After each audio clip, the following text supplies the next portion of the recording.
Hello, friends. Thank you for joining us this evening. I'm your host, Zen Garcia. Pour out doctrine as prophecy, and leave it to all ages forever. The wisdom of Jesus, son of Sirach. Chapter 24, verse 33.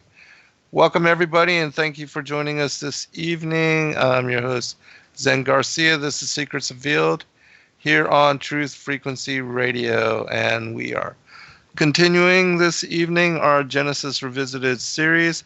Rob Skiba joins me as co-host. Rob, are you there, brother? I am here, Zen. I was just chilling out to your Zen music there in the beginning. Pretty cool. Right on. Yeah. What's that from, anyway? I think it's called the Black Monks or something of that nature, but Chris Gio had selected it.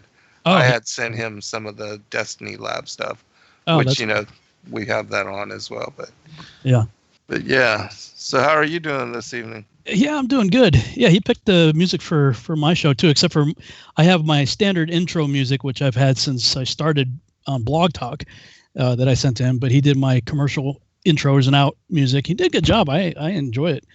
Yeah, he does a really good job. Yeah, so kudos to Chris Gio out there and Truth Frequency Radio.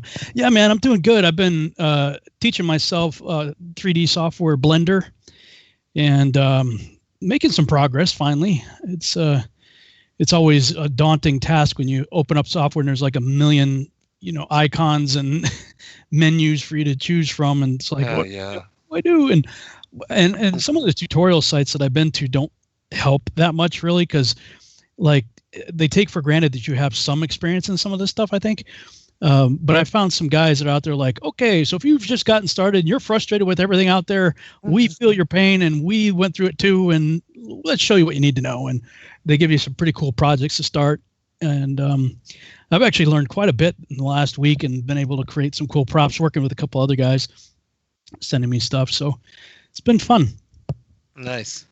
Yeah, it's always exciting to learn to be able to do things with, the tools that are out there. There's so much now available. And I never become an expert at, all the different things. I get by with just learning what I need to know with different things. But yeah, I'm kind of the same way, sort of a jack of all trades, master of none. I'm constantly, like you, I learn enough to do what I need to do. Then over time, you're like, oh, wow, I didn't know this could do that. Wow, this could do that too. That's amazing, Right, right. Sort of my journey. I'm grateful that at least now my son, coming on board and helping out, that he knows a lot of the other stuff that I never was able to pick up and learn, and now I'm able to focus again on the things that I love to do with, just as far as writing books and putting together research and packaging all that up, and it's nice to be liberated from all that. Yeah. Hey, before I forget, I don't want to run out of time and then forget to mention something. I was going to do a show last night here on TFR, and I realized it was my 200th episode. And I didn't have anything special prepared for it last night. So I was like, I don't want to just do a nothing show for my 200th episode. Because I'm pretty sure I did 200 on Blog Talk just before coming over here. And nice. So I thought what might be fun to do next week on my show is, since you're going to be on my show next week, is we'll make that episode 200 and make it a live call-in, ask us anything. Awesome. The series that we've been doing. That's a great idea. I think people will really enjoy that, and it will give them a chance to, bring up whatever questions they may have, because we've done a lot of information, a lot of shows. Yeah, we have. We've done. A friend of mine, he was asking me if I'd ever heard of Brian Goodell. I'm like, yeah, of course I have. He's a friend of mine, and this is my best friend growing up. He was asking me this. His name's also Brian. He's like, dude, like, because Brian does, he does audiobooks. He does his own reading of his books, and he kind of adds a little flair to a little drama to him. But his fiction novels and whatnot. And my friend Brian was telling me, oh man, he's like, this is so cool. I don't really like reading this stuff, but I love listening to it. And there's so much stuff like in the extra biblical text. I'm like, dude, you have no idea. I said, I've been doing this series for going on almost 200 hours now, probably. Because we did I think we did like 100 hours just on Enoch alone. So we're pushing 200 for everything that we've done so far. So I literally just, because I've got all our shows that we're doing, you and I, in a playlist. So people can go back to the beginning in Genesis 1 and start there. I said, if you like the stuff that complements the biblical narrative, this is several hundred hours worth of content for you.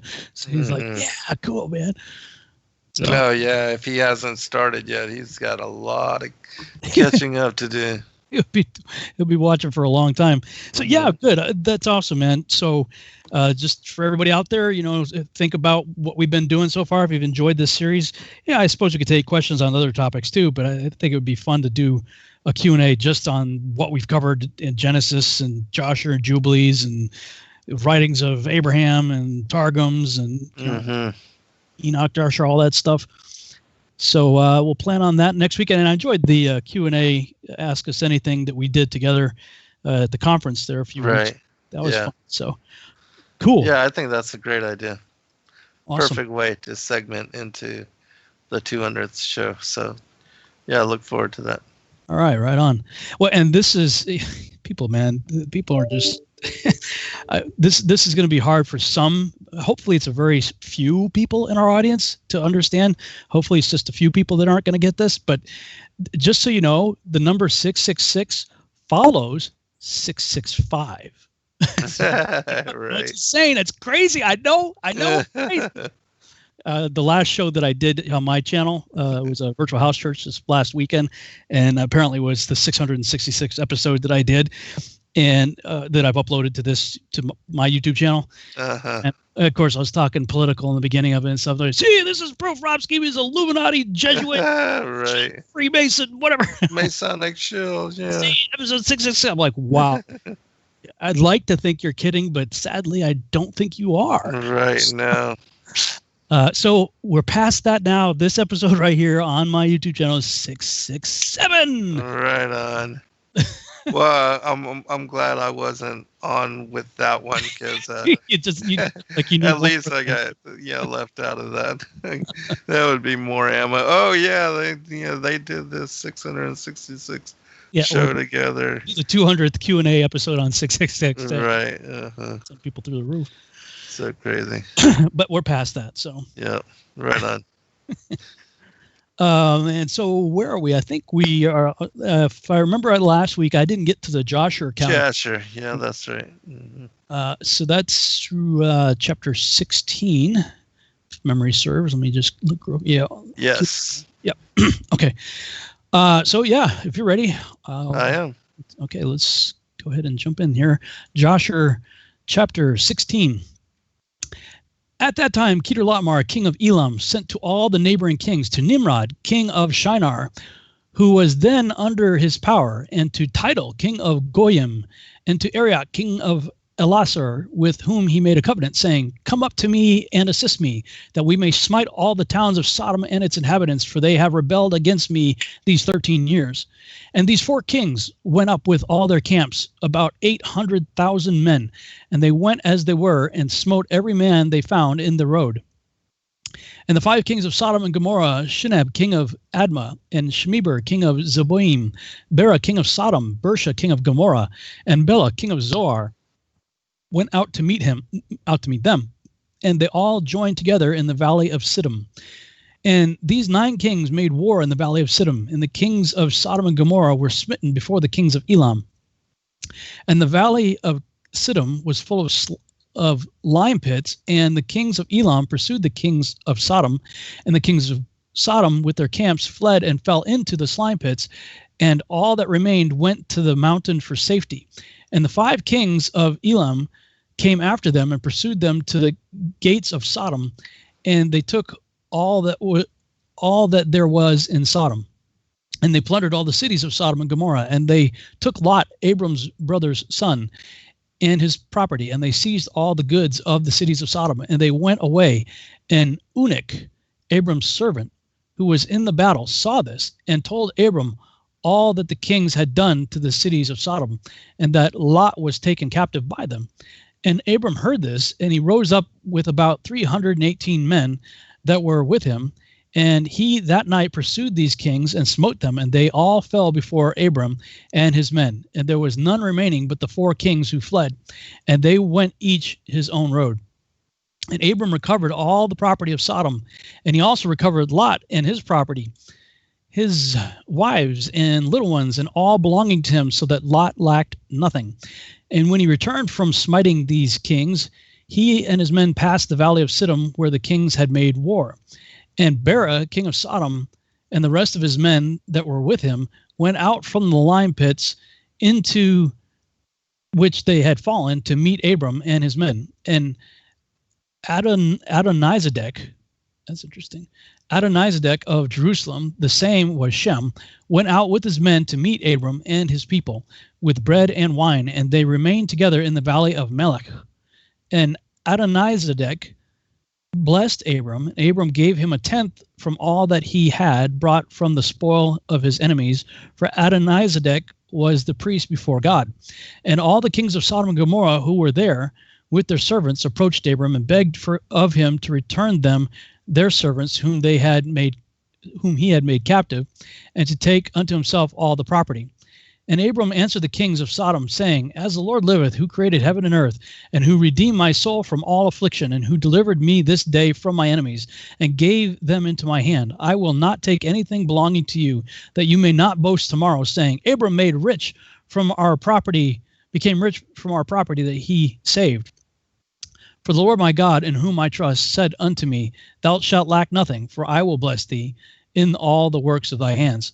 And now, therefore, behold, here is all belonging to you. Take it and go. As the Lord liveth, I will not take from you from a living soul down to a shoe tie or thread, excepting the expense of the food of those who went out with me to battle, as also the portions of the men who went with me, Anar, Eshcol, and Mamre, they and their men, as well as those also who had remained to watch the baggage. They shall take their portion of the spoil. And the kings of Sodom gave Abram according to all that he had said, and they pressed him to take of whatever he chose, but he would not.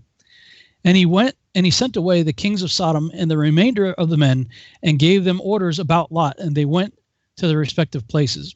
And Lot, his brother's son, he also sent away with his property, and he went with them, and Lot returned to his home to Sodom. And Abram and his people returned to their home to the plains of Mamre, which is Hebron. At that time, the Lord again appeared to Abram in Hebron and said to him, Do not fear, thy reward is very great before me, for I will not leave thee until I shall have multiplied thee and blessed thee and made thy seed like the stars in heaven, which cannot be measured nor numbered. And I will give unto thy seed all these lands that thou seest with thine eyes. To them will I give them for an inheritance forever. Only be strong and do not fear. Walk before me and be perfect. And in the 78th year of the life of Abram, in that year died Reu, the son of Peleg. And all the days of Reu were 239 years, and he died. And Sarai, the daughter of Haran, Abram's wife, was still barren in those days. She did not bear to Abram either son or daughter.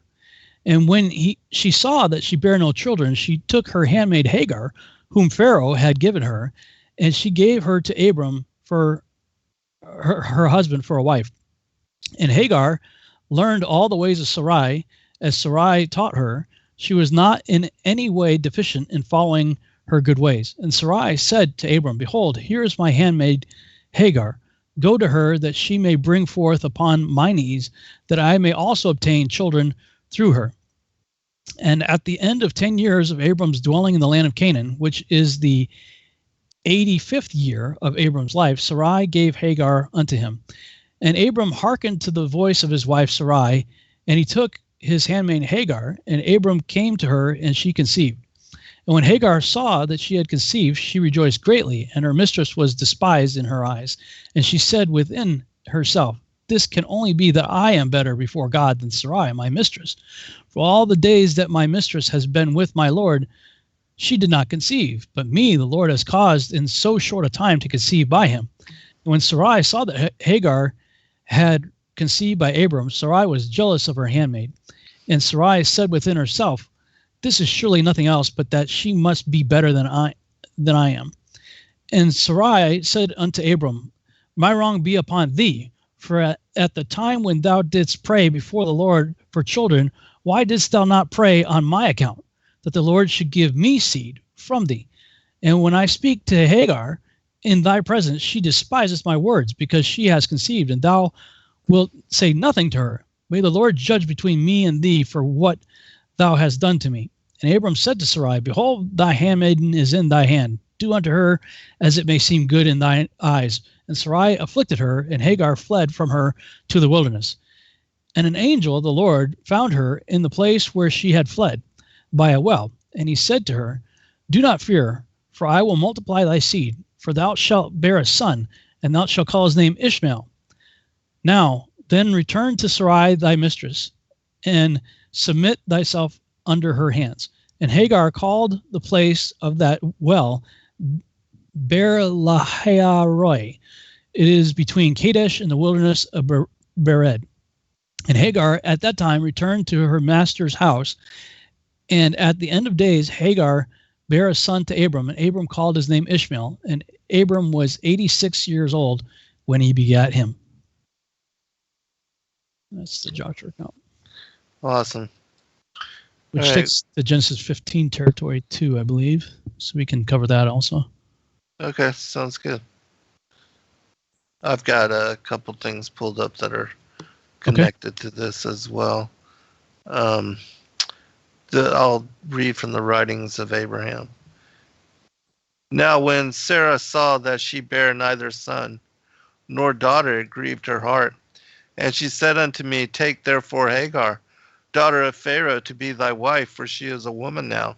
And let her come into my bed, and let her womb be unto thee in the place of mine to raise up seed unto thee.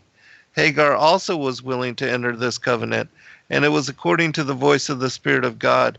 Wherefore Sarah gave Hagar to be my wife, and Sarah and Hagar were as one wife, and to that the seed of Hagar might be also the seed of Sarah. For Hagar had been raised by Sarah, and had been taught by her, and had followed Sarah in ways of righteousness. And when I came in unto Hagar in Sarah's bed, she conceived. And when Hagar saw that she had conceived, she rejoiced greatly, and began to be lifted up in pride, and to despise Sarah. And she taunted Sarah, saying, surely I am better than thee, for in all the years thy Lord hath lain with thee, thou hast not conceived. But lo, in this short time I have conceived from the seed of my Lord. And Sarah was grieved in her heart, and she said unto me, surely Hagar hath wronged me, and thou also hast contributed to her wrong, for she hath spoken despitefully to me in thy presence, yet thou hast done nothing to correct her. But I replied to Sarah, surely Hagar is thy child, for thou hast instructed her from her youth. Correct her therefore as seemeth thee good. However, when Sarah attempted to correct Hagar, Hagar grew angry and determined to return unto her father's people. Wherefore she departed into the wilderness. But an angel of the Lord met her by a well where she stopped to rest. And he said unto her, Hagar, daughter of Sarah, who gave thee unto her husband Abraham, and took thee into her own bed, that thou mightest raise up seed unto her? Why art thou thus fleeing into the wilderness from the camp of Abraham? And Hagar replied, I am returning to the land of my father, for it grieveth me to be bound to Sarah. And the angel of the Lord said unto her, return unto Sarah, and be subject unto her, for she is given to thee to be a mother unto thee, and this seed is hers as well as yours. The Lord will multiply thy seed exceedingly, so that it shall not be numbered for multitude, and thou shalt bear a son, and shalt call his name Ishmael, because the Lord hath heard thy prayers, and answered them, He will be a man of the desert and a man of war. Nonetheless, many shall join themselves unto him, and his people shall be great. Hagar replied, What shall I say? Is the name of him who beareth these glad tidings? And the angel replied, Fear Lahairoi, for know thou that God seeth thee in all places, whithersoever thou shalt be. And Hagar said, I know that God seeth me, for he hath this day sent his angel to minister unto me. Wherefore Hagar returned into the tent of Sarah, and at the appointed time she bare unto me a son, and I called his name Ishmael, according to the word of the angel. And I was 86 years old when Hagar bare Ishmael unto me. I'll stop there for this particular one. Did you want to go ahead and go into the King James? Yeah, sure. I'm looking up what Ishmael means. Ishmael. Oh, God will hear. Yeah. Okay. Let me switch over to Genesis 15. Oops. Hang on a second. Okay. Genesis 15.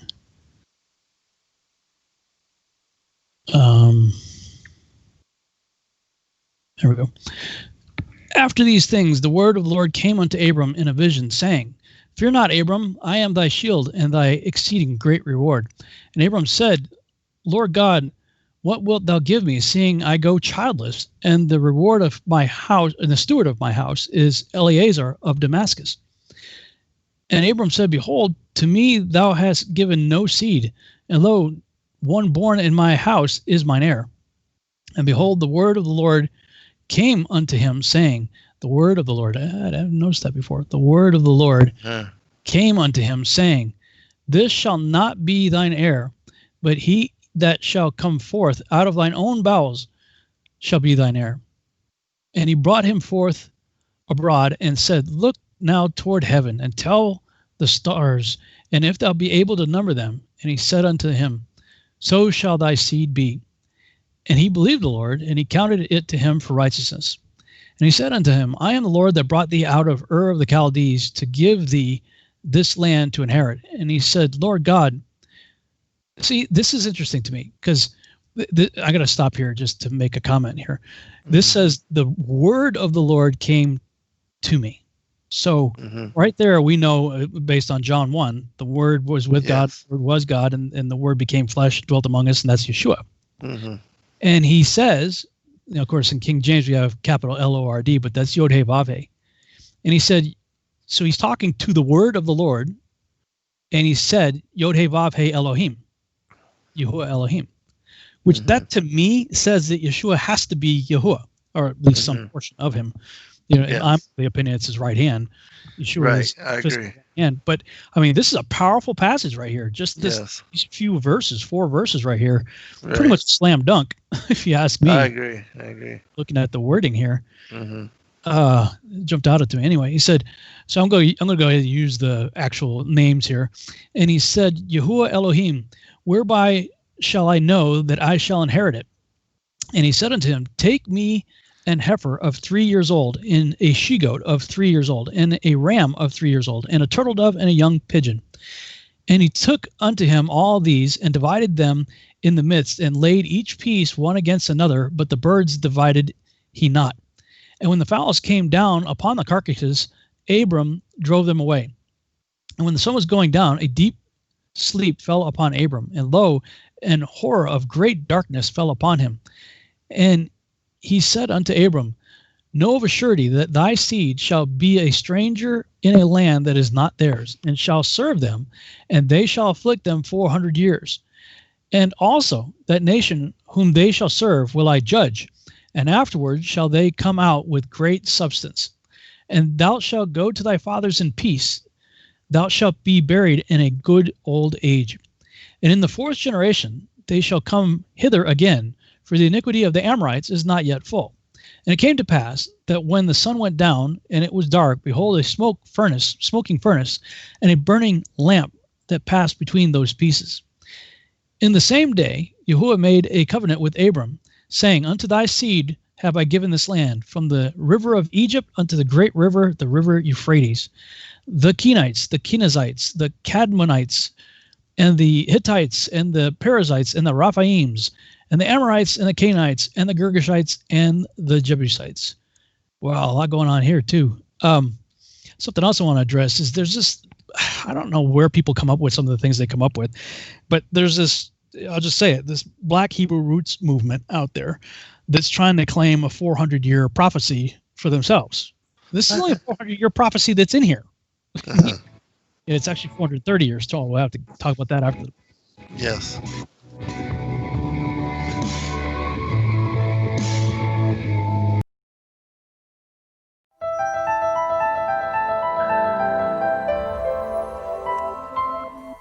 As a bookstore for truth seekers, it's our goal to make ancient manuscripts which were once held captive by secretive institutions available for public consideration. In our generation, where wisdom has increased as Daniel the prophet foretold, we have access to many of the testimonies our early church brethren were persecuted for preserving. After being hidden for centuries, these manuscripts have been leaked from various sources throughout the earth, and it's our goal to gather these sources into printable form to make available for all who seek the ancient way.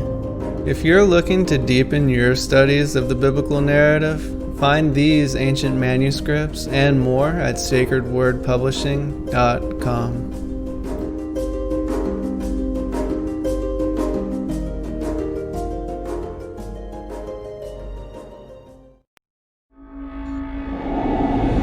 Many truth seekers are constantly studying alone.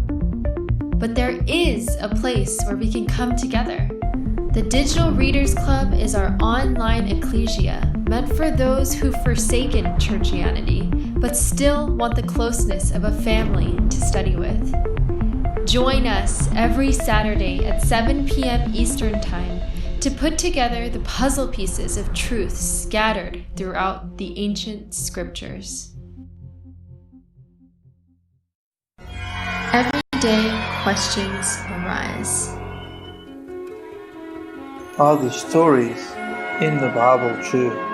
What if I told you that there are hundreds of confirming witnesses? Which give intricate detail to the stories in the Bible. Have you ever found yourself deep in the rabbit hole with questions that no one seemed to have the answers to? Join us every other Friday at 9 p.m. Eastern Time for our Ask Me Anything series with author and researcher Zen Garcia, as he sheds light on the mysteries which have us all searching together.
Why should I risk the safety of my person, seeing that I know not whether Israel possesses merits making them worthy of redemption? I have reckoned up the years with care, and I have found that but 210 have elapsed since the covenant of the pieces made with Abraham. And at that time thou didst ordain 400 years of oppression for his seed. But God overturned all his objections. He spake to Moses, saying, I will be with thee. Whatever thou desirest I will do, so that the redemption will in very truth be realized through me, in accordance with my promise to Jacob. The little ones that Israel will carry up out of Egypt, I will provide with food for 30 days. This shall prove to thee in what manner I will supply the needs of all. And as I will be at thy side, thou hast no need to fear any man. Respecting thy doubt whether Israel deserves to be redeemed, this is my answer. They will be permitted to go forth from Egypt on account of the merits they will acquire at this mountain, whereon they will receive the Torah through thee. And thy reckoning of the end is not correct, for the 400 years of bondage began with the birth of Isaac, not with the going down of Jacob into Egypt. Therefore, the appointed end hath come. I'll turn it back over to you, Rob. Yeah, I'm glad you what was that from? What were you reading from? This is the Legends of the Jews, and there was a second witness as well from the Perk D. Rabbi Eleazar, but I'll just turn it over to you. I don't want to read it; it's a little bit longer. Well, yeah, but it's important that that prophecy begins with Isaac. Exactly. It doesn't begin in 1619. Right. A.D. Right. I mean, that's what people are saying. There's a whole group of people out there saying that. That's Genesis. Was it 15:13? Know of a surety that thy seed shall be a stranger in a land that is not theirs, and let me see if I can get this on the way, and shall serve them, and they shall afflict them 400 years. The way I'd have to go back and look at this. It's been a long time since I did, but there's something to do with the grammar here and the way that the commas are, because they didn't have punctuation like we do. Mm-hmm. That makes it sound like they're going to be slaves for 400 years, but they're not. Right. All of this is going to happen in 400 years, a 400-year time period. Yes. And there's evidence for that, because it starts with Isaac. So we see right in Exodus, the fulfillment for all you Black Hebrew rooters out there. The fulfillment is in Exodus chapter 12, verses 40 through 41. Now the sojourning of the children of Israel who dwelt in Egypt was 430 years. And it came to pass at the end of the 430 years, even the selfsame day it came to pass, that all the hosts of the Lord went out from the land of Egypt. In Galatians, Paul says in Galatians chapter 3, verse 17, and this I say, that the covenant that was confirmed before God in Christ, the law, which was 430 years after, cannot disannul that it should make the promise of none effect. So from the giving of the promise of the covenant of Abraham until the giving of the covenant at Sinai was 430 years. There's your guardrails. If you want to figure out the 400, when that happened, Paul tells you from the giving of the promise to Abram to the coming out and the giving of the covenant at Mount Sinai is 430 years. Now, people want to say that there were slaves for 400 years or 430 years. Neither is true, because do it out. I mean, do a timeline out. Again, I got to put my timeline charts up here, right? From the giving of the covenant of Abraham, nobody's in Egypt until 215, other than brief trips back and forth. But it might be understood that Egypt was the world's superpower at the time. So in that sense, you may have been, like we say, we're living in Babylon, even though we live in the United States, we're under like a Babylonian system. That you may say at that time we're under an Egyptian system. Egyptian world power existed at that time. So those sojourning in a land that's not theirs, that being Canaan, because at the end of it says the Canaanite and the Hivite and all that stuff, but nobody's really in Egypt for any length of time until Joseph is sold into slavery, Joseph is born, and Joseph sold into slavery at 17 years old. So that's 215 years. 215 years from the covenant of Abraham until Joseph is is sold into slavery, and the house of Jacob comes down at 215 because of the famine in the land. Joseph is a slave there, and there's the Potiphar situation. And he's in prison and all that stuff, and then he gets out, and then he's made basically second in charge of Egypt, and facilitated the saving of many people during the famine. And that's when Jacob, the house of Jacob, came down, I think numbering 70 people. That's at 215. And then they're all ruling and reigning basically like regional governors. They're living quite well in the land of Goshen for an extended period of time. And then, and I forget what passage this is in, I believe it's in the book of Isaiah, that talks about that they were afflicted by the Assyrian in Egypt. That the Pharaoh at the time of the Exodus was not a native born Egyptian. He was an Assyrian conqueror who came in, and Chuck Missler did a whole thing on this. It was quite eye-opening, quite illuminating. And it makes sense because you got 215 here, the house of Jacob comes down there. Everybody's living well in Goshen, surviving the famine and doing well down there. And then a Pharaoh shows up that didn't know Joseph. Well, I mean, usually one of the prerequisites for ruling a country is knowing your country's history.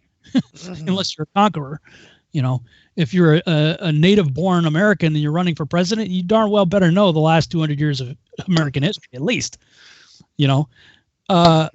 So for a ruler to show up, sometime within 100 years or so after the house of, after Joseph did his thing, and not to remember Joseph, that'd be pretty ridiculous.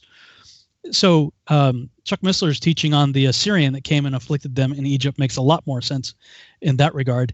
And so best I can figure, the most you could account for them being slaves in Egypt would be at the high side 100 years. I tend to think probably more along 80, that they became slaves right before the birth of Moses. And of course, we know the story of Moses being put in the river, Pharaoh's daughter finding him, and he gets raised in the house of Pharaoh. So 40 years in the house of Pharaoh. Then he kills the Egyptian, and then he's 40 years in the wilderness being a shepherd. Right. And then he gets the call at age 80 to go back and say, hey, let my people go. And then there's 40 years wandering in the wilderness. Right.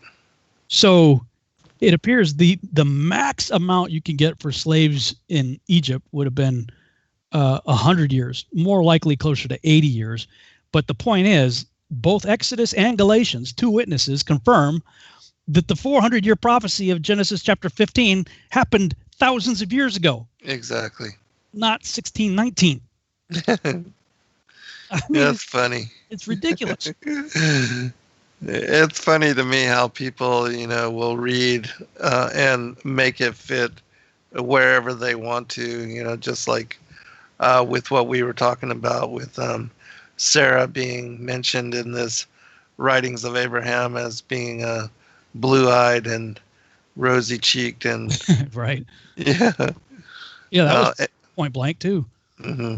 And even in the the Testament, as the testimonies of Pontius Pilate to Tiberius Caesar, Yahushua is described as having golden chestnut hair and gray or blue eyes. These are eyewitness accounts, but yet they don't want to accept and, would throw all that out as well. And then the Archgo volume, which we're going to be releasing that as well, also provides another description of Yahushua. Go ahead. Yeah, I just looked to my right here in my little bookshelf by my desk. A good friend of mine gave me that the Archko volume, or the archaeological writings of the Sanhedrin and Talmud Jews, translated by McIntosh and Twyman, unabridged edition. Yeah, it's a fascinating. Again, provides eyewitness account. I believe from Gamaliel or one of the Pharisees. Yeah. Yeah, I read it a long time ago. I would say probably back in the.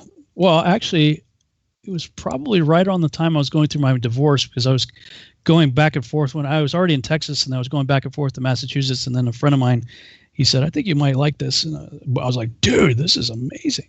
Yeah, it is. It's amazing. So you're going to do a republish of it? Yeah, we're publishing it in larger font. My daughter-in-law, Joy, is working on it now, and we'll be providing it very soon. Yeah, it's the Jonathan's interview. There's a bunch of. Let me look at the table of contents here. You got me excited. I might want to have to go back and read this again. Oh yeah. I just remember being like pretty deeply touched when I read it. Like, wow. Mm-hmm. Yeah, because it's all the eyewitness accounts from people living during that time, that walked with and were experienced the wonders of Yahushua's incarnation and the mortal embodiment. Yeah, chapter 1, how these records were discovered. Chapter 2, a short sketch of the Talmuds. Chapter 3, Constantine's letter in regard to having 50 copies of the scripture written and bound. Chapter 4, Jonathan's interview with the Bethlehem shepherds. So the shepherds that came to baby Jesus. Yes. Mm. Letter of Melcher, priest of the synagogue at Bethlehem. Chapter 5, Gamaliel's interview with Joseph and Mary and others concerning Jesus. Chapter 6, report of Caiaphas to the Sanhedrin concerning the execution of Jesus. Chapter 7, report of Caiaphas Chapter 8, Voluse's notes Acta Pilati, or Pilate's report to Caesar of the arrest, trial, and crucifixion of Jesus. That was the one I think that really touched me. Yes. If I remember right. Chapter 9, Herod Antipater's defense before the Roman Senate in regard to his conduct at Bethlehem. Chapter 10, Herod Antipater's defense before the Roman... it looks like a repeat there. Oh, no. So it's his defense before the Roman Senate in regard to the execution of John the Baptist. And chapter 10, the Hillel letters regarding God's providence to the Jews by Hillel III. Fascinating stuff. Yeah, absolutely. Yeah, so anyway, that was one of the things that stood out to me because, I dealt with this with Dave Murphy relentlessly on Facebook, because they're expecting some great exodus to happen last year. I'm like, how's your prophecy doing, buddy? We're a year late and going into year 2. Well, our calendars are off. I'm like, they're not that off since 1619, dude.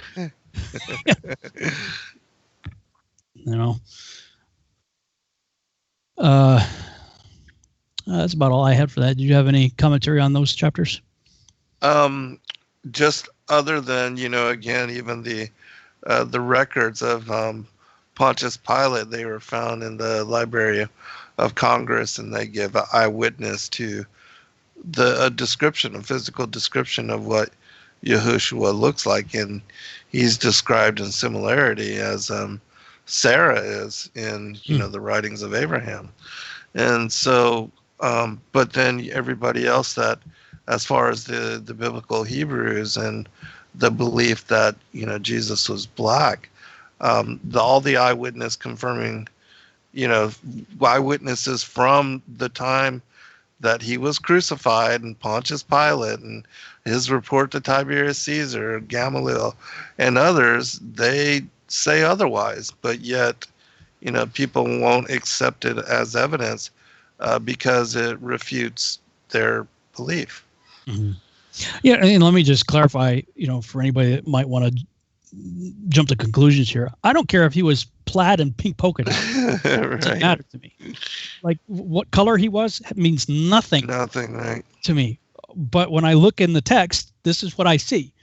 Exactly. I don't have an agenda here. I mean, if right. you could show me, stuff that predates this stuff, that would describe him otherwise, I'd be like, okay, frankly, I don't care. Right. The amount of melanin in somebody's skin as a barometer for whether or not anything should come into consideration is stupid, and some of these people, I'm like, okay, just tell me what shade I got to be, because I'll work on it. If there's a melanin quantity that you got to have to be in the in crowd, just let me know. Give me the shade scale. The whole thing's ridiculous. Well, again, with myself, I read and study from the ancient manuscripts, and I report what they say. And if it were to say that, Yahushua was black, I'd have no problem reporting that. But that's not what it says. And so, me bringing forth the eyewitness accounts and sharing them and declaring them, but then, I get largely attacked for it. And why? Why? I'm reading. Exactly. And this isn't something that I wrote. I'm just sharing what the ancient eyewitnesses say themselves. And so, and it's like I have an agenda to trample down on, what it is that they're teaching, but that's not the point of it at all. I'm just sharing what they themselves report of what he physically looked like. Exactly. And for whatever reason, you get attacked for that. Well, it's the same thing with biblical cosmology. Yeah. I'm telling people, like, I've given up trying to answer all the questions. All the well, what about this? And everybody's looking up in the sky. What about the sun, the moon, the stars, planets? I'm like, look, the topic is what's the shape of the ground. Right. I look at the sky, but even the issues on the ground. I mean, you can show the pictures, you can show the infrared, you can go out and get a Nikon fix P900 or P1000, do the test yourself. It doesn't matter. Like, you're never going to convince these people. And so my thing is like, after 5 years, I'm moving on, guys. I've done all I can. I'm eating myself at this point, but it's out there. Yeah, my current position on it is, look, I'm not going to try to convince you that the Earth's flat.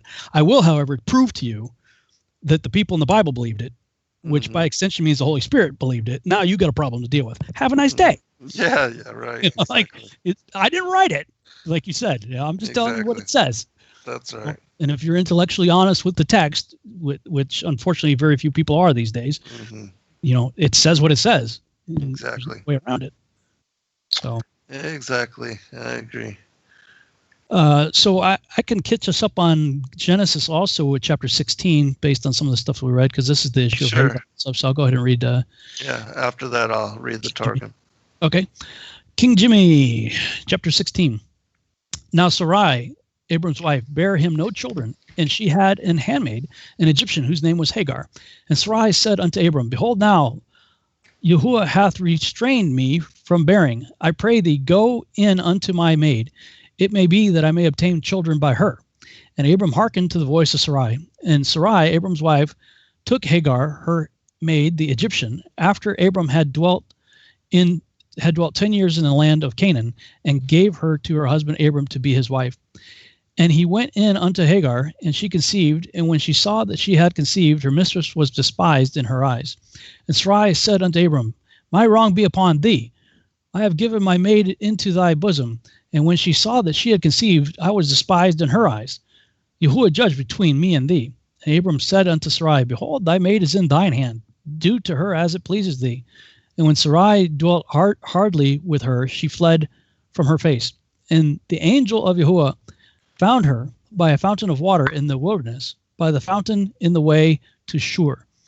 And he said, Hagar, Sarai's maid, whence camest thou, and whither wilt thou go?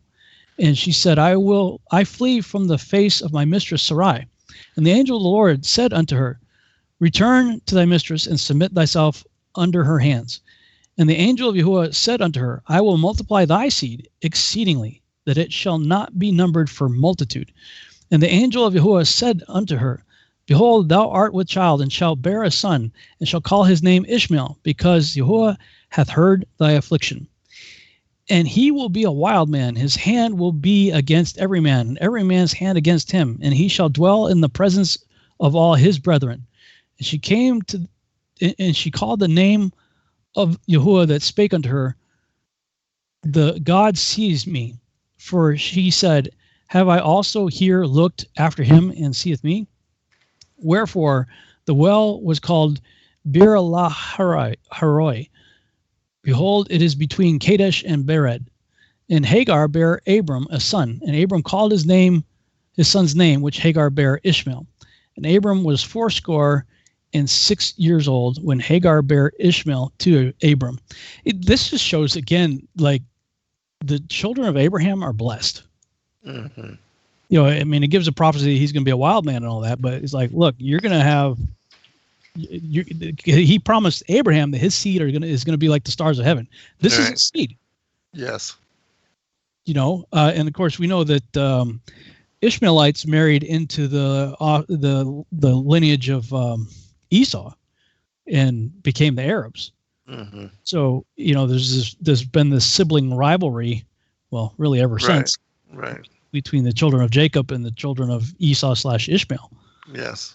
But we see that Jacob and Esau, you know, reconciled. It was, you know, a tense reconciliation, but you know, eventually they're like, because when we get to the account of you know, Jacob deceiving his brother, and then after the Laban situation and all that stuff, and we see that Esau's coming. If I remember in the Joshua account, like Esau originally is like, yeah, I'm going to get my brother back, you know. Right. And the angel the angel of the Lord, or the captain of the heavenly host, or somebody showed up and was like, basically gave him a smackdown. No, right.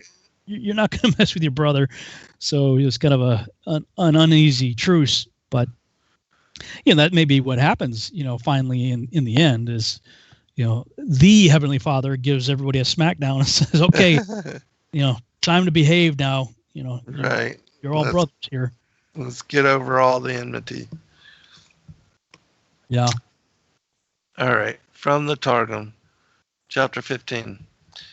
After these words, when the kings had gathered together and had fallen before Abram, and 4 kings had been slain, and 9 hosts brought back, Abram reasoned in his heart and said, Woe to me, because I have received the reward of my appointments in this world, and have no portion in the world to come.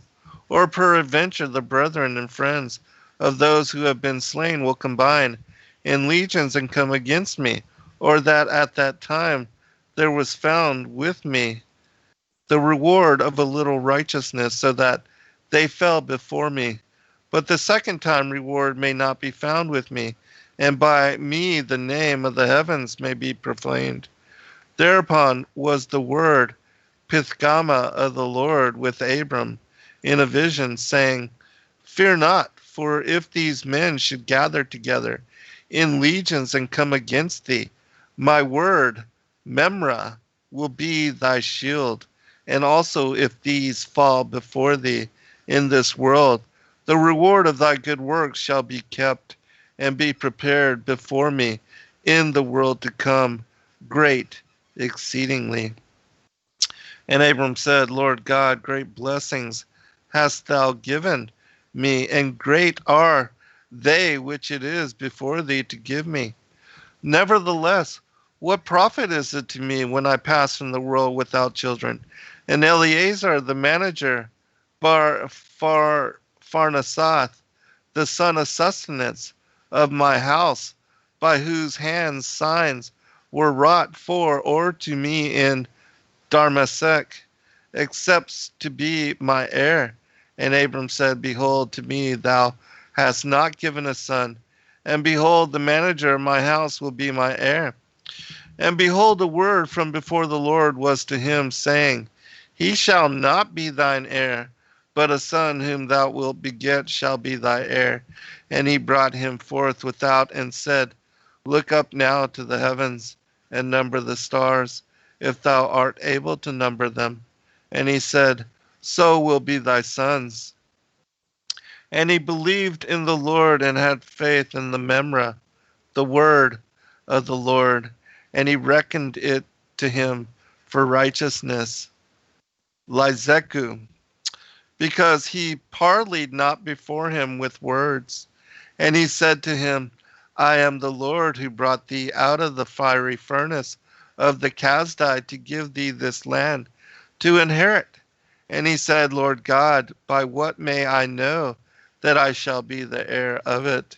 And he said, Bring me oblations and offer before me an heifer of 3 years, and a goat of 3 years, a ram of 3 years, and a dove, and the young of a pigeon.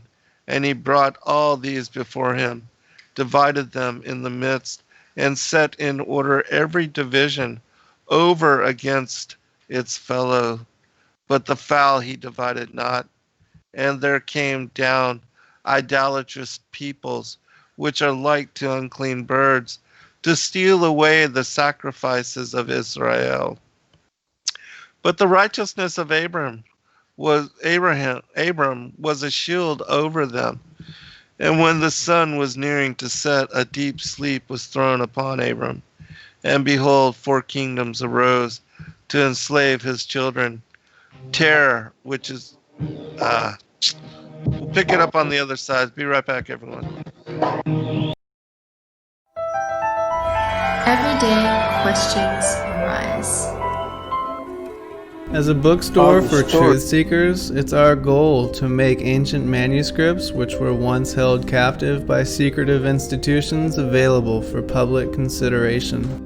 In our generation, where wisdom has increased as Daniel the prophet foretold, we have access to many of the testimonies our early church brethren were persecuted for preserving. After being hidden for centuries, these manuscripts have been leaked from various sources throughout the earth, and it's our goal to gather these sources into printable form to make available for all who seek the ancient way. If you're looking to deepen your studies of the biblical narrative, find these ancient manuscripts and more at sacredwordpublishing.com.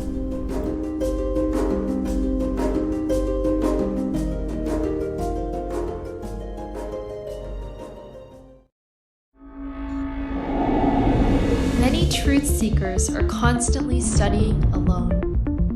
But there is a place where we can come together.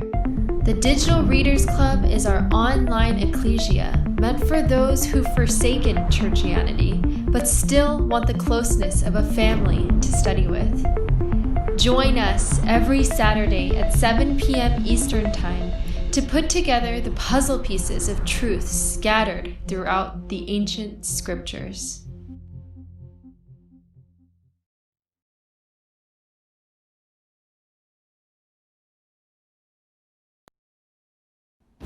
Your partnership with Sacred Word Publishing goes further than the publishing of ancient manuscripts and weekly video content. You also make a huge impact across the earth in orphanages in Myanmar, India, Uganda, and Kenya. Your support is crucial for the development of the ecclesia of real truth seekers. We thank you for joining us in hosting Secrets Revealed, Momentary Zen, the Digital Readers Club, Ask Me Anything series, and other shows that have helped lead so many to the truth of salvation. To become even more involved, please visit patreon.com/sacredwordpublishing, where you can partake in exclusive, interactive, patron-only content and help us continue shining the light of love in this darkened world.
Hello friends, thank you for joining us this evening.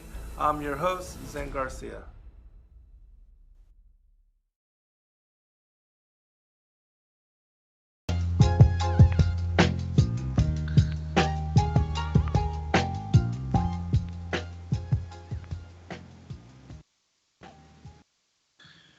All right, welcome back, everybody, for second hour. I will continue reading from the Targum. This is Genesis chapter 15. And when the sun was nearing to set, a deep sleep was thrown upon Abram. And behold, 4 kingdoms arose to enslave his children. Terror, which is Babel, darkness, which is Madai, greatness, which is Javan, decline, which is Pharas, which is to fall and to have no uplifting, and from whence it is to be that the children of Israel will come up. And he said to Abram, knowing thou must know that thy sons shall dwell in a land not their own, because thou hast not believed, and they will subjugate and afflict them 400 years. And also that the people whom they shall serve I will judge with 250 plagues, and afterwards they shall go forth into liberty with great riches. And thou shalt be gathered to thy fathers, thy soul shall rest in peace, and thou shalt be buried in a good old age. And in the 4th generation of thy sons, they will return hither to inherit, because the guilt of the Amorite is not yet complete. And when the sun had set, there was darkness. And behold, Abram saw Gehenna ascending, smoke with flaming coals and burning flakes of fire, wherewith the wicked are to be judged. And behold, he passed between those divisions. Jerusalem. After these words, when all the kings of the lands and the sultans of the provinces had gathered together and had made war against Abram the just, and had fallen before him, and he had slain of them 4 kings and had brought back 9 hosts, did Abram the just reason in his heart and say, woe now to me, because I have received the reward ordained in the present world and have no portion in the world to come. Or peradventure the brethren and kindred of the slain who have fallen before me, who are in their cities and provinces, will combine in great legions and come against me. Or peradventure there were in my hand a few commandments in the former times, so that they fell before me when they had risen up against me. Or it may be that righteousness was found in me at the former times, that they fell before me, but at the second time it may not be found, and the heavenly name will be profaned in me. Then was the word of prophecy from the Lord unto Abram the righteous, saying, fear not, Abram, though they should gather together and come against thee with many legions, my word shall be thy reward, and thy shield in this world, and a protector over thee all the days of the world to come. And though I deliver up thy adversaries before thee, in this world the reward of thy good works is prepared for thee also before me in the world to come. And Abram said before thee, I supplicate mercy, O Lord God. Manifold blessings thou hast given me, and many hast thou before thee still to give. Nevertheless, what profit have I who go from the world childless? And Eleazar the son of my house, by whose hands signs were wrought for me in Damascus, expecteth in himself to be my heir.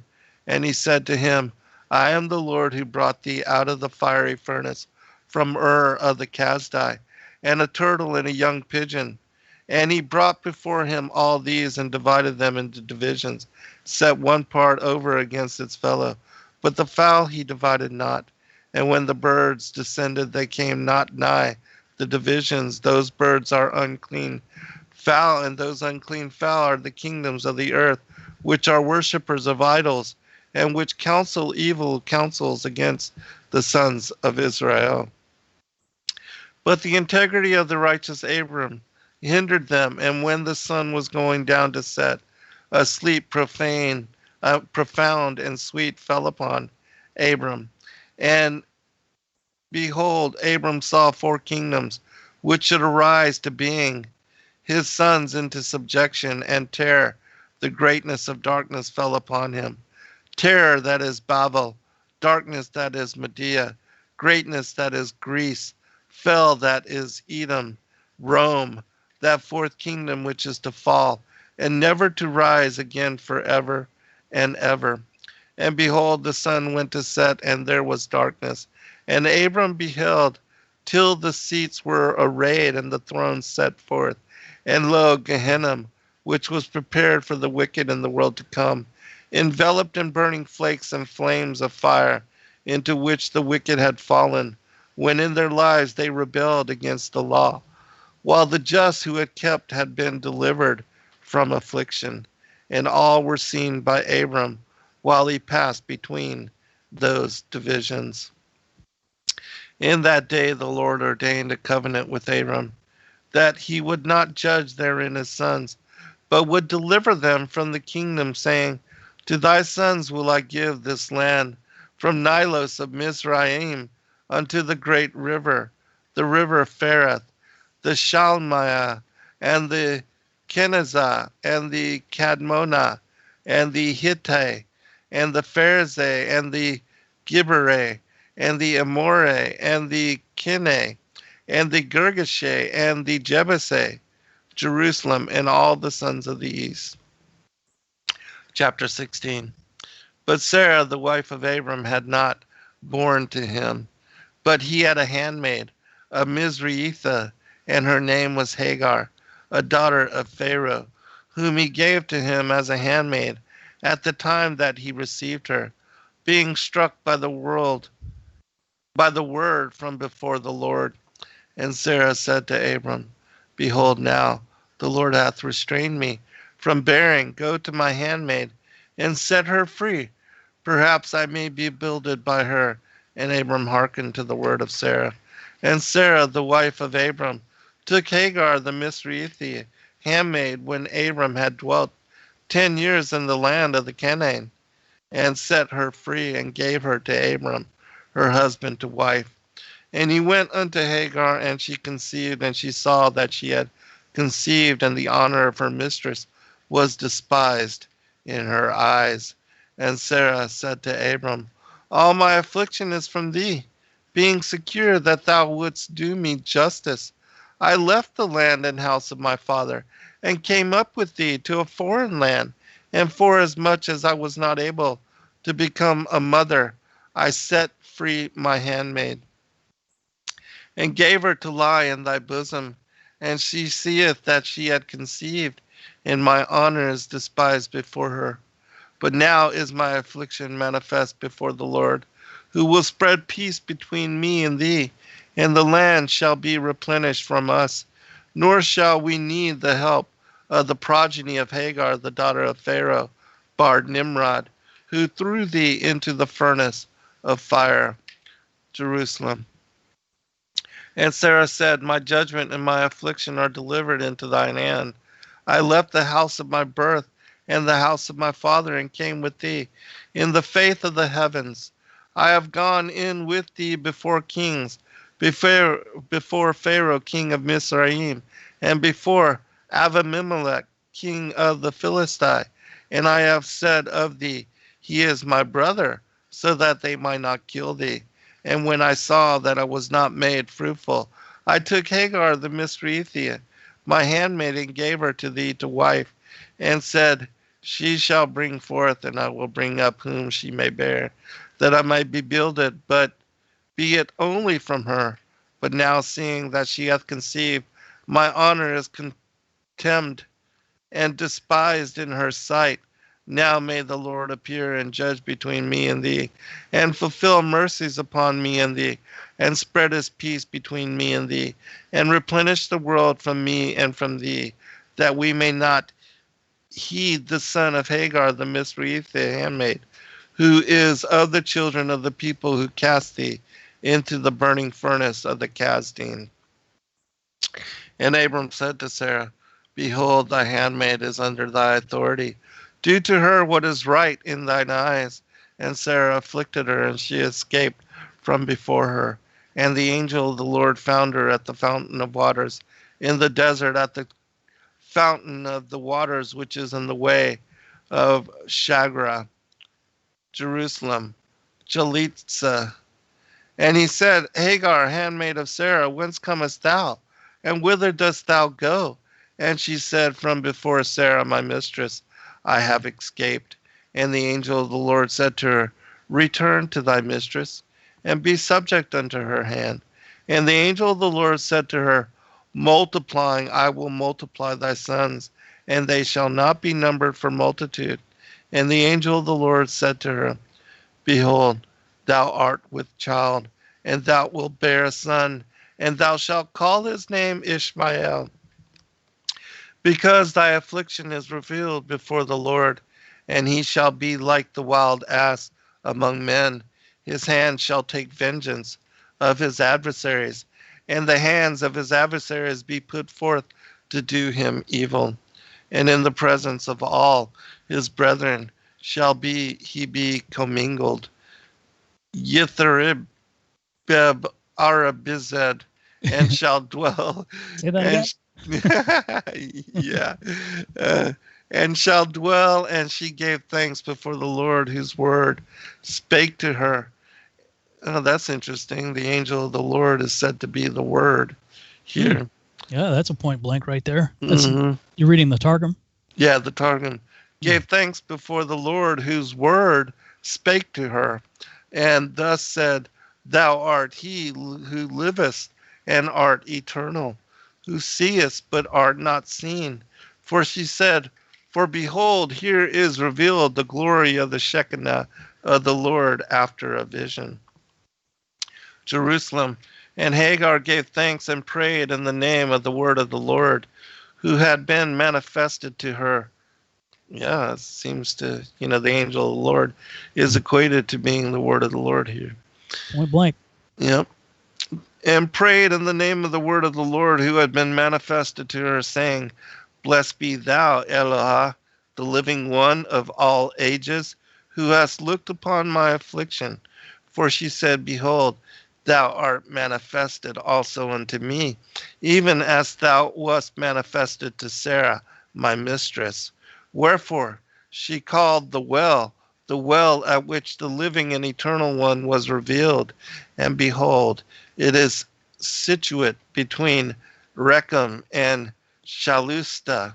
And Hagar bare Abram a son, and Abram called the name of his son whom Hagar bare Ishmael.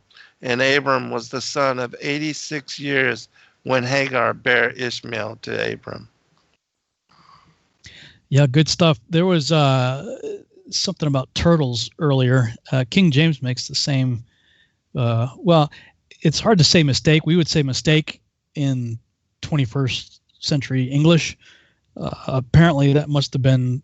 We need to understand turtle doves, not amphibians. Right. I had this debate with Mike Hoggard back in like 2013. I'm like, yeah, okay, because he's like Captain King James only, like nothing else, And I'm like, okay, well, go ahead and bring turtles,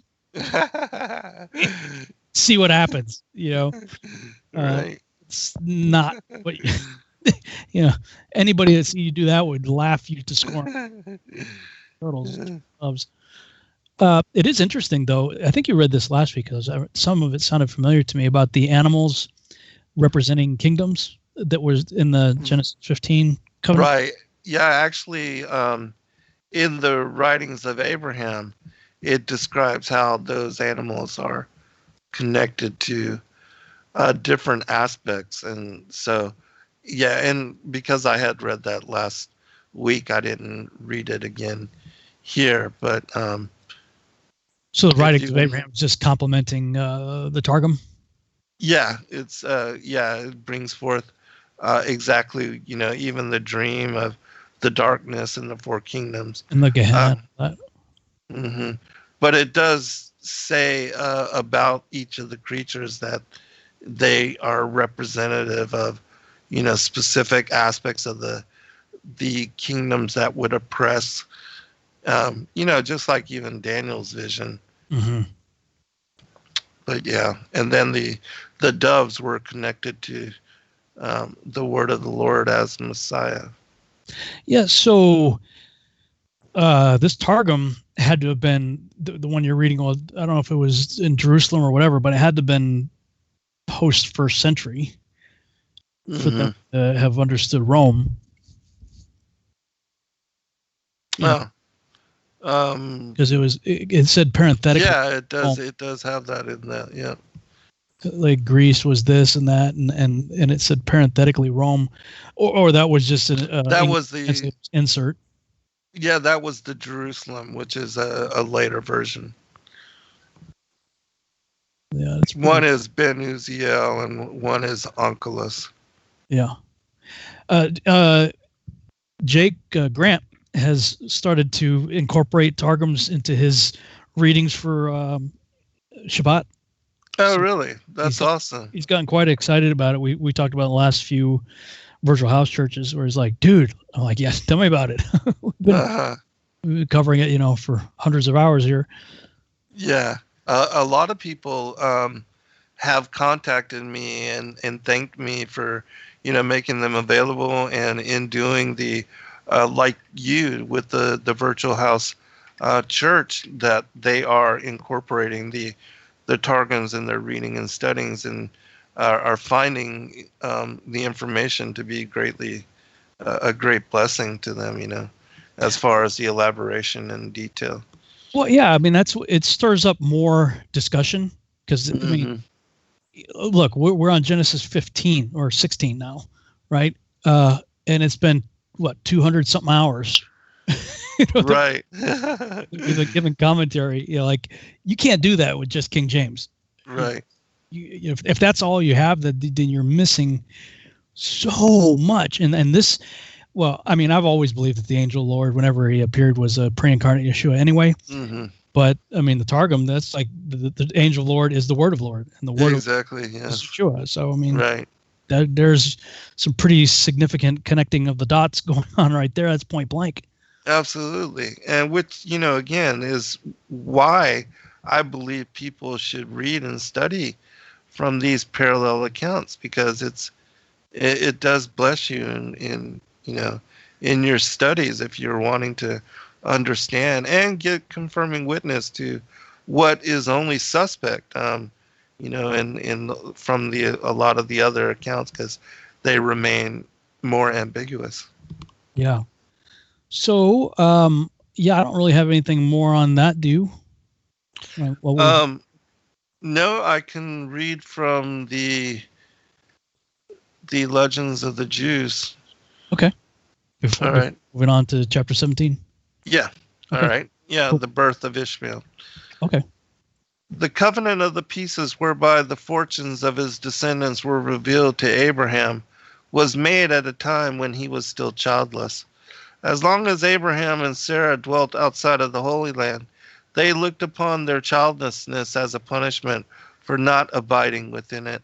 But when a 10 years sojourn in Palestine found her barren as before, Sarah perceived that the fault lay with her. Without a trace of jealousy, she was ready to give her slave Hagar to Abraham as wife, first making her a freed woman. For Hagar was Sarah's property, not her husband's. She had received her from Pharaoh, the father of Hagar. Taught and bred by Sarah, she walked in the same path of righteousness as her mistress, and thus was a suitable companion for Abraham. And instructed by the Holy Spirit, he acceded to Sarah's proposal. No sooner had Hagar's union with Abraham been consummated, and she felt that she was with child, then she began to treat her former mistress contemptuously, though Sarah was particularly tender towards her in the state in which she was. When noble matrons came to see Sarah, she was in the habit of urging them to pay a visit to poor Hagar too. The dames would comply with her suggestion, but Hagar would use the opportunity to disparage Sarah.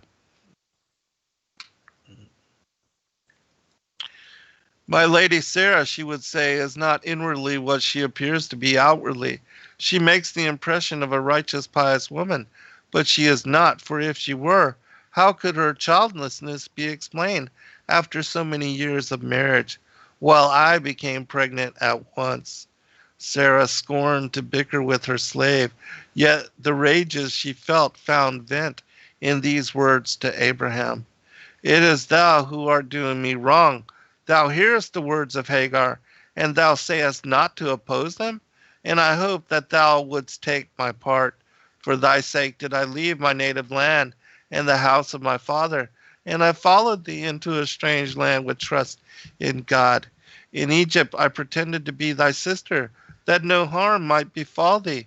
When I saw that I should bear no children, I took the Egyptian woman whose slave Hagar, and gave her unto thee for wife, contenting myself with the thought that I would rear the children she would bear. Now she treats me disdainfully in thy presence.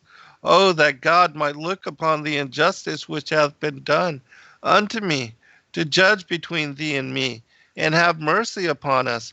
Restore peace to our home, and grant us offspring, that we have no need of children from Hagar, the Egyptian bondwoman of the generation of the heathen, that cast thee in the fiery furnace. Abraham, modest and unassuming as he was ready to do justice to Sarah, and he conferred full power upon her to dispose of Hagar according to her pleasure. He added but one caution. Having once made her a mistress, we cannot again reduce her to the state of a bondwoman. Unmindful of this warning, Sarah exacted the services of a slave from Hagar. Not alone this, she tormented her, and finally she cast an evil eye upon her, so that the unborn child dropped from her, and she ran away. On her flight she was met by several angels, and they bade her return, at the same time making known to her that she would bear a son, who should be called Ishmael, one of the 6 men who have been given a name by God before their birth, and the others being Isaac, Moses, Solomon, Josiah, and the Messiah. 13 years after the birth of Ishmael, the command was issued to Abraham that he put the sign of the covenant upon his body and upon the bodies of the male members of his household. Abraham was reluctant at first to do the bidding of God, for he feared that the circumcision of his flesh would raise a barrier between himself and the rest of mankind. But God said unto him, Let it suffice thee that I am their God and thy Lord, as it sufficeth the world that I am its God and its Lord. Do you want me to stop here or continue to finish out this part? We got 3 minutes before the break. You can probably keep going, I guess. All right, yeah. All right, sounds good. Abraham then consulted with his 3 true friends, Aner, Eshcol, and Mamre, regarding the command of the circumcision. The first one spoke and said, Thou art nigh unto 100 years old, and thou considerest inflicting such pain upon thyself? The advice of the second was also against it. What, said Eshcol, thou choosest to mark thyself, so that thy enemies may recognize thee without fail? Mamre the third was the only one to advise obedience to the command of God. God succored thee from thy fiery furnace, he said. He helped thee in the combat with the kings. He provided for thee during the famine, and thou dost hesitate to execute his behest concerning the circumcision? Accordingly, Abraham did as God had commanded in bright daylight, bidding defiance to all, that none might say, Had we seen him attempt it, we should have prevented him. The circumcision was performed on the 10th day of Tishri, the day of atonement, and upon the spot on which the altar was later to be erected in the temple, for the act of Abraham remains the never-ceasing atonement for Israel. Wow. Interesting. That's wild, man. And he's talking with giants. Hey, what do you think? Yeah, right. Exactly. Yeah. Wow, that's pretty hardcore right there. Mm-hmm. Very interesting. And I wasn't aware of it being on the Day of Atonement either. No, I wasn't either. But yeah, that is fascinating. Yeah, very interesting. Yeah, he's almost 100 years old, and they're like, dude, really? You're going to do that? Right. Oh, my gosh. The pain, yeah. Although it is, they're like you're going to be known among like, what do they have, like a penis checking schedule or so? Like, how would they know? Like, Right, you know, right. how would anybody know? How it's Mhm. been like, it's, it seems strange to me, that like it's a big deal. I mean, I get it, I understand it, but like, who was checking? Right. And, You know, unless they're like bathing in the nude. yeah, there must be some Yeah. kind of outdoor something or another that they're doing, Yeah.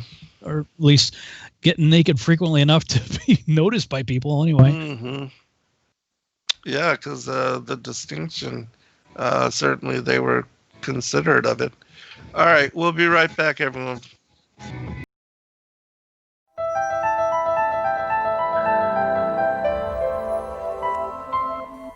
As a bookstore for truth seekers, it's our goal to make ancient manuscripts which were once held captive by secretive institutions available for public consideration.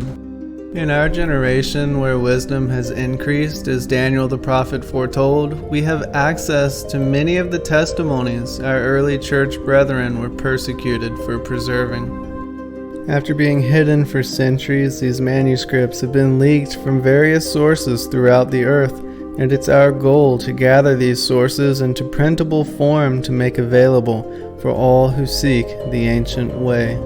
If you're looking to deepen your studies of the biblical narrative, find these ancient manuscripts and more at sacredwordpublishing.com.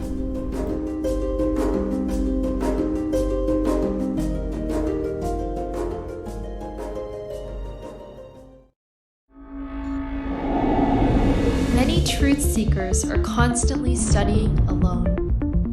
But there is a place where we can come together.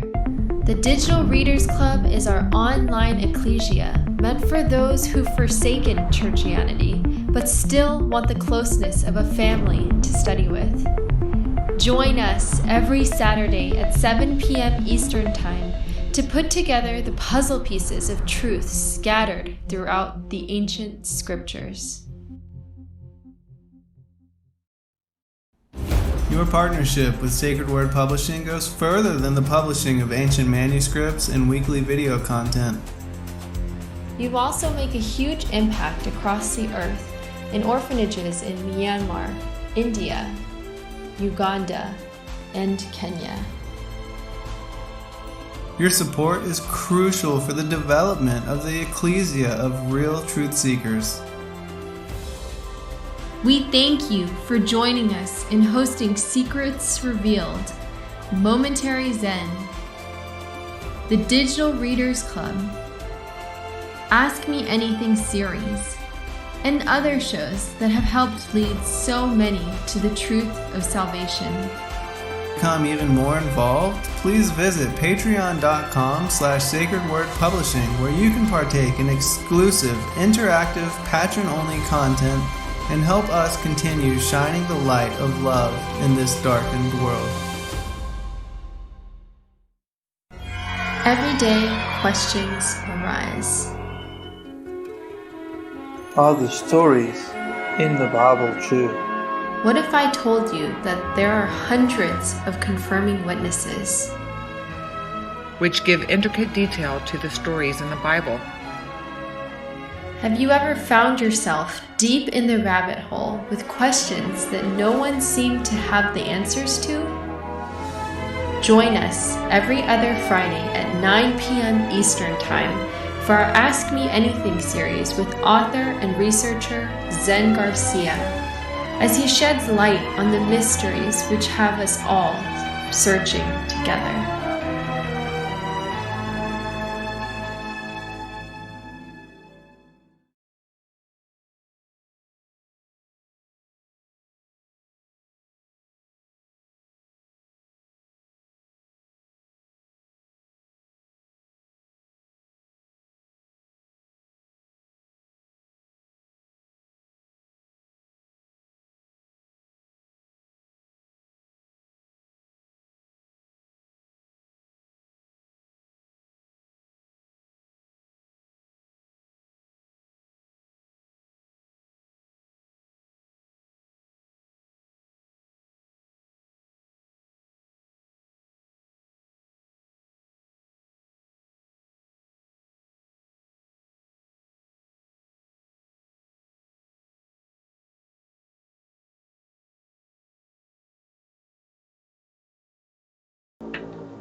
All right, welcome back, everybody, for a final segment.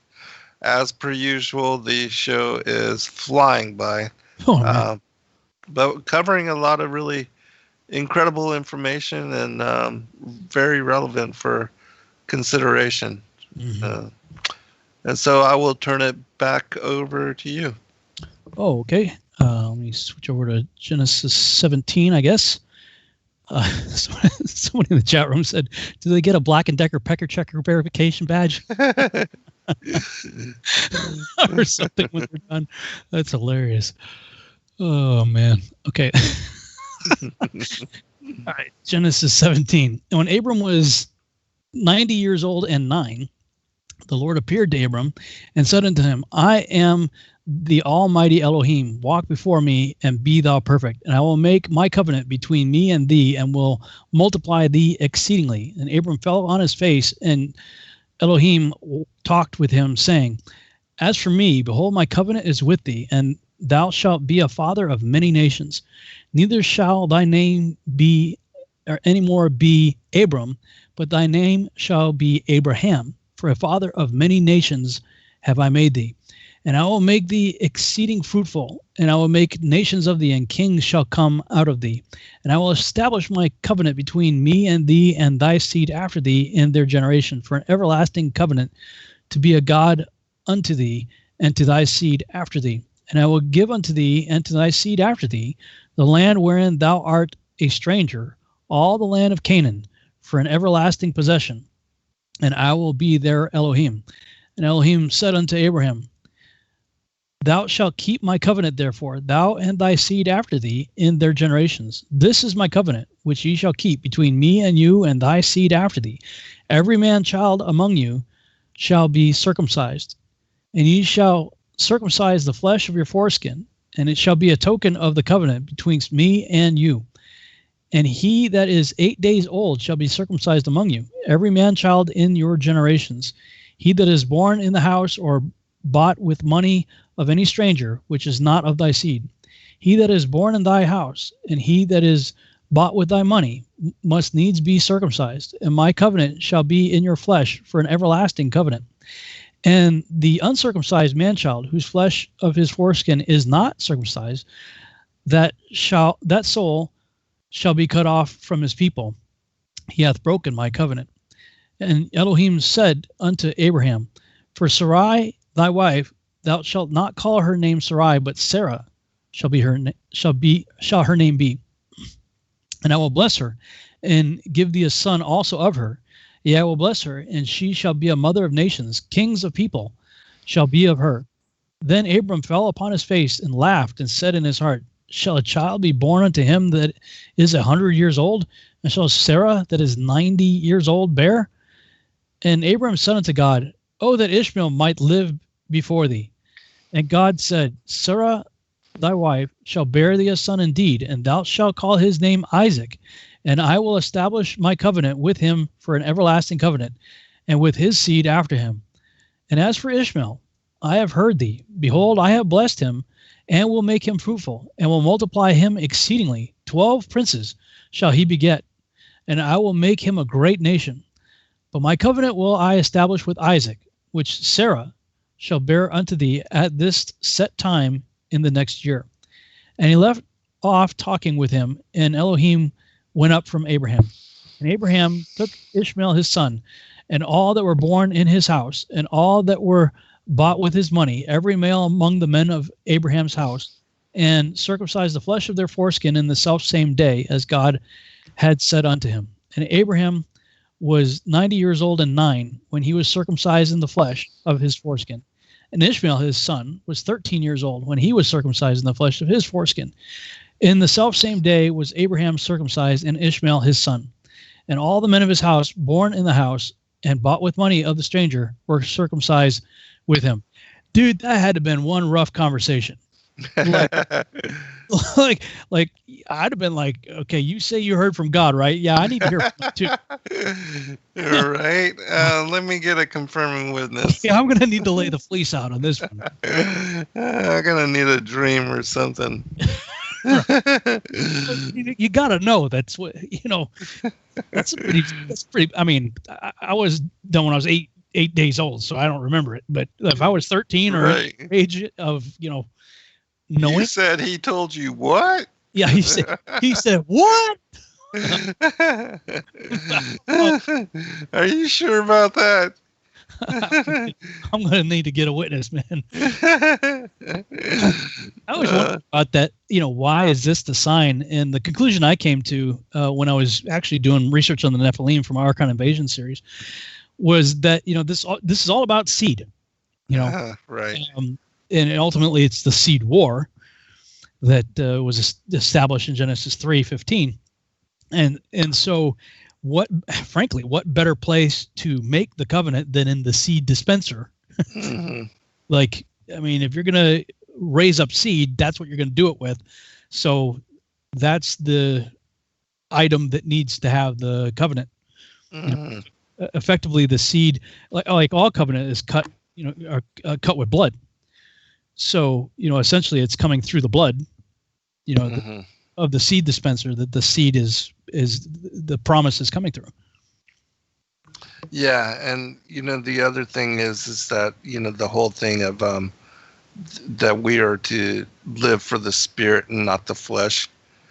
That it seems to be connected to that as well, because this is what we bear children and continue as far as the continuation of the race and all of that. But then the real covenant is eternal salvation through Christ, and that this is trumps even that of the flesh. Yeah, Adam from Parable of the Vineyard is joining us in the chat room there. He said in the Targums, I will set my covenant between my word and thee, and I will multiply thee very greatly. Yes. There it is again, man. That's huge. Mm-hmm. Yeah, it's in the writings of Abraham that way as well. But I'll read from the Targum. Chapter 17, and then at some point you need to pick up with Jubilees too.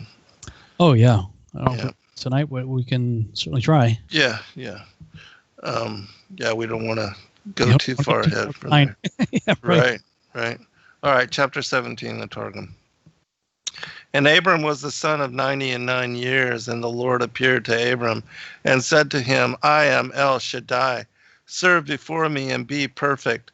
Shalem in thy flesh, and I will set my covenant between my word and thee, and I will multiply thee very greatly. And because Abram was not circumcised, he was not able to stand, but he bowed himself upon his face, and the Lord spake with him, saying, Behold, I have confirmed or divided my covenant with thee, and thou shalt be the father of many peoples, and thy name shall be no more called Abram, but Abraham shall be thy name, because to be the father of a great multitude of peoples have I appointed thee. And I will make thee exceeding fruitful, and will set thee for congregations, and kings ruling over people shall come forth from thee. And I have established my covenant between my word and thee, and thy sons after thee, in their generations for an everlasting covenant, to be a God to thee and to thy sons after thee. And I will give to thee and to thy sons after thee the land of thy habitation, all the land of Canaan, for an everlasting possession, and I will be to them Eloah. And the Lord said to Abraham, And thou shalt observe my covenant, thou and thy sons after thee, in their generations. This is my covenant that you shall observe between my word and you, and your sons after you. Every male of you being circumcised, though he have not a father to circumcise him. And you shall circumcise the flesh of your foreskin, as a sign of the covenant between my word and you. And the son of 8 days shall be circumcised among you, every male in your generations, from him who is brought up in your house, or brought with your silver, or bought with your silver, unto every son of the peoples who is not of you. He who is circumcised shall circumcise him who is brought up among you, or bought with your silver. And it shall be my covenant in your flesh, for a covenant forever. And the uncircumcised male who is not circumcised in the flesh of his foreskin, unless he have some one to circumcise him, that man shall be cut off from his people. He hath made my covenant to pass away. And the Lord said to Abraham, the name of Sarah, thy wife, shall be no more called Sarah, for Sarah shall be her name. And I will bless in her body, and will also give from her a son to thee, and I will bless him, and he shall be for assemblies, and kings ruling over nations shall be from her. And Abraham fell on his face and wondered, and said in his heart, shall the son of 100 years have progeny? And Sarah, the daughter of 90 years, bear a child? Jerusalem. And Abraham bowed upon his face and wondered. And Abraham said before the Lord, may not Ishmael be established and serve before thee? And the Lord said, in truth, Sarah, thy wife, shall bear thee a son, and thou shalt call his name Isaac. And with him I will confirm my covenant for an everlasting covenant to his sons after him. And concerning Ishmael, I have heard thy prayer. Behold, I have blessed him, and I will spread him abroad, and multiply him very greatly. 12 princes shall he beget, and I will give to him to be a great people. But my covenant will I establish with Isaac, whom Sarah shall bear to thee at this time in the year after. And he ceased speaking with him, and the glory of the Lord ascended from Abraham. And Abraham took Ishmael his son, and all brought up in his house, and all bought with money, every male among the household, people of Abraham, and he circumcised the flesh of their foreskin on the same day in which the Lord spake with him. And Abraham was the son of 99 years when he circumcised the flesh of his foreskin. In the same day, in the 14th year, was Abraham circumcised, and Ishmael his son, and every man of his house, the house trained, and the purchase with money of the sons of the people was circumcised with him.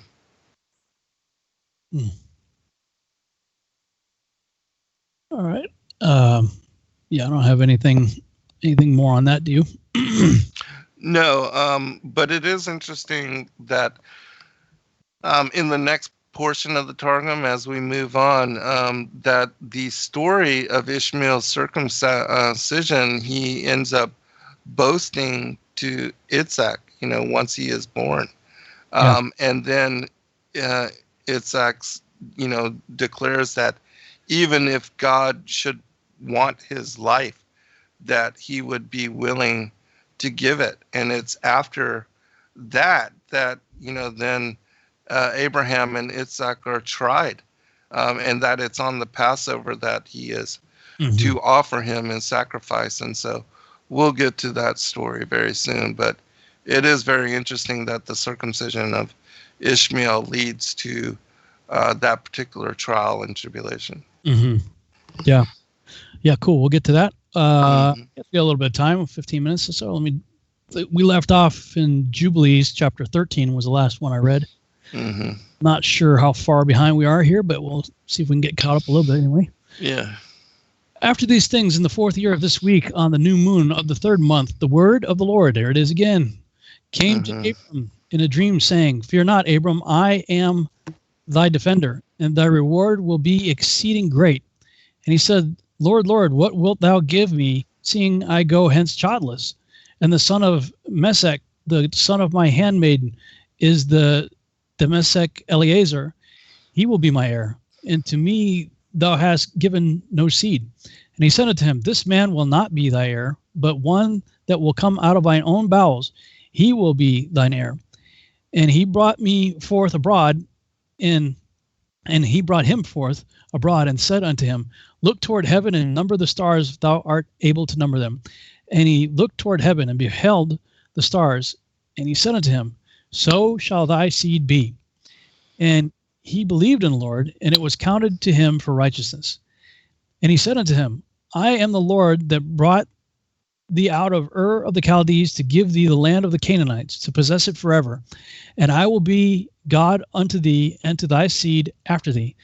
And he said, Lord, Lord, whereby shall I know that I shall inherit it? And he said unto him, Take me an heifer of 3 years, and a goat of 3 years, and a sheep of 3 years, and a turtle dove, and a pigeon. And he took all these in the middle of the month, and he dwelt at the oak of Mamre, which is near Hebron. And he built there an altar, and sacrificed all these. And he poured their blood upon the altar, and divided them in the midst, and laid them over against each other. But the birds divided he not. And the birds came down upon the pieces, and Abram drove them away, and did not suffer the birds to touch them. And it came to pass, when the sun had set, that an ecstasy fell upon Abram, and lo, an horror of great darkness fell upon him. And it was said unto Abram, Know of a surety that thy seed shall be a stranger in a land that is not theirs, and they shall bring them into bondage, and afflict them 400 years. And the nation also to whom they will be in bondage will I judge, and after that they shall come forth thence with much substance. And thou shalt go to thy fathers in peace, and be buried in a good old age. But in the 4th generation they shall return hither, for the iniquity of the Amorites is not yet full. And he awoke from his sleep, and he arose, and the sun had set, and there was a flame, and behold, a furnace was smoking, and a flame of fire passed between the pieces. And on that day the Lord made a covenant with Abram, saying, To thy seed will I give this land, from the river of Egypt unto the great river, the river Euphrates, the Kenites, the Kenizzites, the Cadmonites, the Perizzites, and the Raphaim, the Phacharites, and the Hivites, and the Amorites, and the Canaanites, and the Girgashites, and the Jebusites. And the day passed, and Abram offered the pieces and the birds, and their fruit offerings, and their drink offerings, and the fire devoured them. And on that day we made a covenant with Abram, according as we had covenanted with Noah in this month. And Abram renewed the festival and ordinance for himself forever. And Abram rejoiced, and made all these things known to Sarai his wife. And he believed that he would have seed, but she did not bear. And Sarai advised her husband Abram, and said unto him, Go in unto Hagar, my Egyptian maid. It may be that I shall build up seed unto thee by her. And Abram hearkened unto the voice of Sarai his wife, and said unto her, Do so. And Sarai took Hagar, her maid, the Egyptian, and gave her to Abram, her husband, to be his wife. And he went in unto her, and she conceived and bare him a son. And he called his name Ishmael, in the 5th year of this week, 1965 AM. And this was the 86th year in the life of Abram. Chapter 15. And in the 5th year, or the 4th week of this Jubilee, in the 3rd month, in the middle of the month, Abram celebrated the feast of the firstfruits of the grain harvest. And he offered new offerings on the altar, the first fruits of the produce unto the Lord, an heifer, and a goat, and a sheep on the altar, and a burnt sacrifice unto the Lord. Their fruit offerings and their drink offerings he offered upon the altar with frankincense. And the Lord appeared unto Abram, and said unto him, I am God Almighty. Approve thyself before me, and be thou perfect. And I will make my covenant between me and thee, and I will multiply thy seed exceedingly.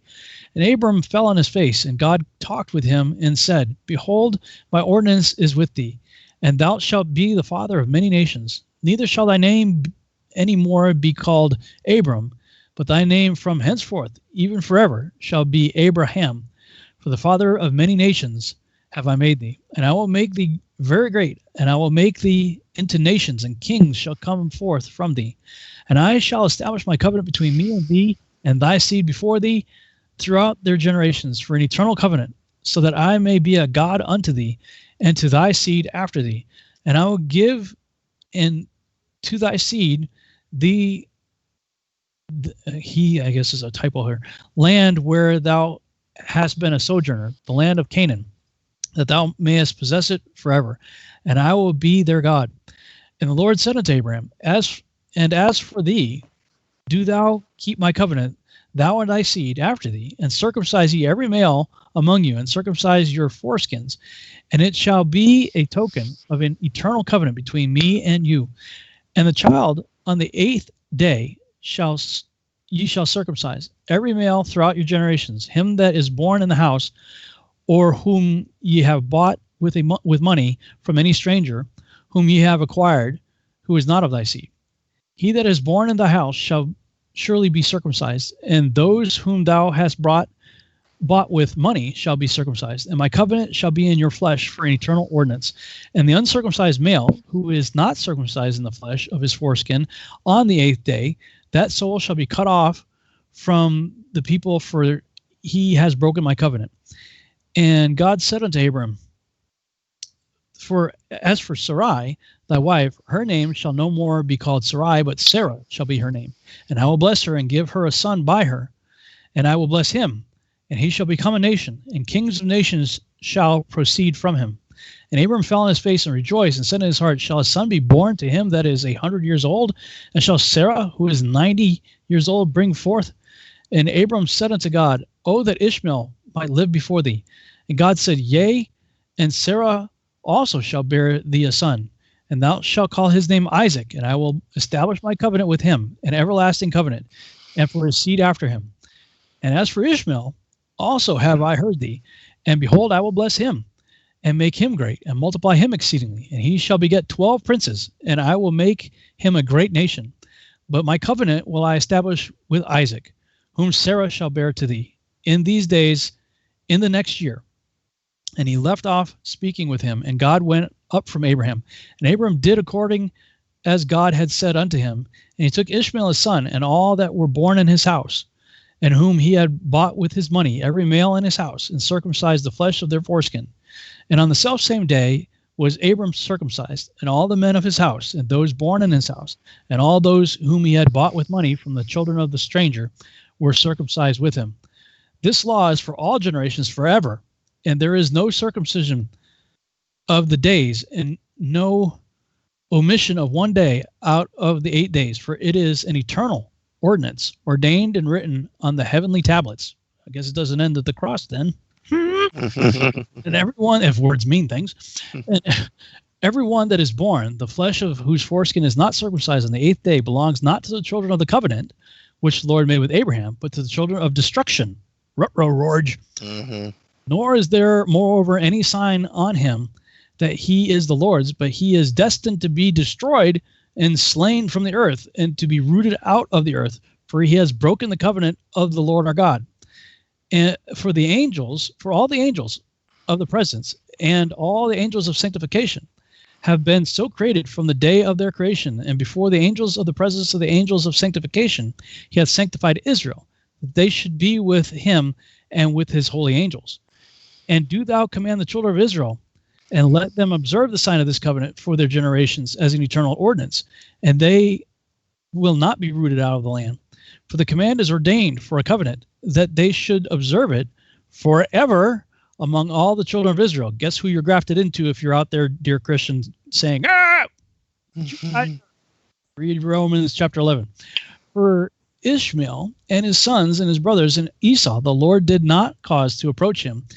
And he chose them not because they are the children of Abraham, because he knew them, but he chose Israel to be his people. And he sanctified it and gathered it from amongst all the children of men. For there are many nations and many peoples, and all are his, and over all hath he placed spirits in authority to lead them astray from him. Interesting. But over Israel he did not appoint an angel or spirit, for he alone is their ruler. And he will preserve them and require them at the hand of his angels and his spirits and at the hand of his powers, in order that he may preserve them and bless them, and that they may be his and he may be theirs from henceforth forever. And now I announce unto thee that the children of Israel will not keep true to this ordinance, and they will not circumcise their sons according to all this law, for in the flesh of their circumcision they will omit this circumcision of their sons, and all of them, sons of Beliar, will leave their sons uncircumcised as they were born. And there will be great wrath from the Lord against the children of Israel, because they have forsaken his covenant and torn aside from his word and provoked and blasphemed, insomuch as they do not observe the ordinance of this law, for they have treated their members like the Gentiles, so that they may be removed and rooted out of the land. And there will no more be pardon or forgiveness unto them, so that there should be forgiveness and pardon for all the sin of this eternal error. Wow. Excellent. We just finished in time, but there's so much to comment here. So Right. Let's do the first segment of my show next week, dealing with the Jubilees account here. We'll reread it if we have to. All right, And sounds the good. rest for the 200th thing, we'll do a call-in shows. All right. Sounds good, man. Be blessed. Good night, all. All right, blessings, everyone. Shalom.